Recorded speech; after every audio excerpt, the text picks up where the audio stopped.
to our cozy story corner, where we learn English through Vietnamese culture. Today, we're going to visit a beautiful Tet tradition called the Tet Pole. Take a deep breath and let's begin. The Tet Pole, a symbol of New Year protection. In many parts of Vietnam, Tet is not only a time for family gatherings, but also a season filled with symbols.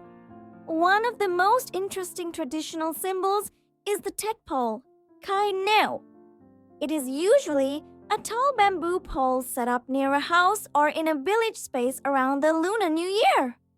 While modern cities may rarely display it today, the idea behind the Tet Pole still carries strong cultural meaning.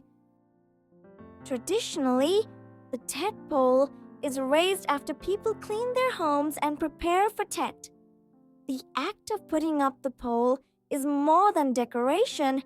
It marks the home as ready to welcome the new year with a fresh and respectful spirit.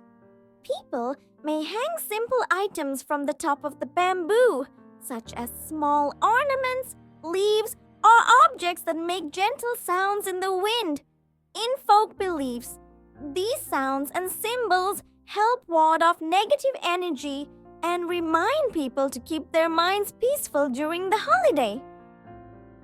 The Tet Pole also reflects an important value in Vietnamese culture: the desire to protect what is good and sacred inside the home.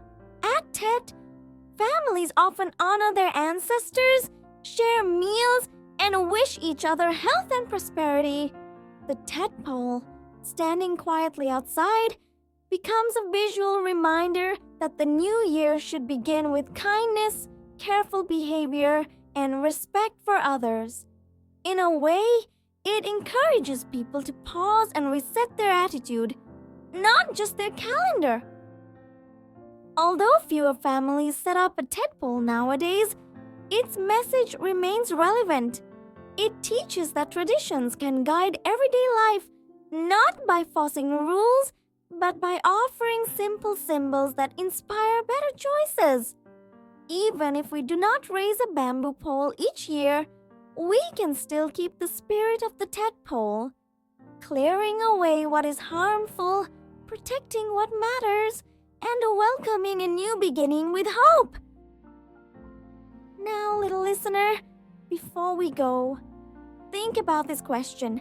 What would you like to clear away from your heart this year? Worry, anger, or fear? And what would you like to protect? Your kindness, your family, or your dreams? If you enjoyed today's story, please like, subscribe, and stay with me for the next Vietnamese culture story. Good night, and see you in the next episode.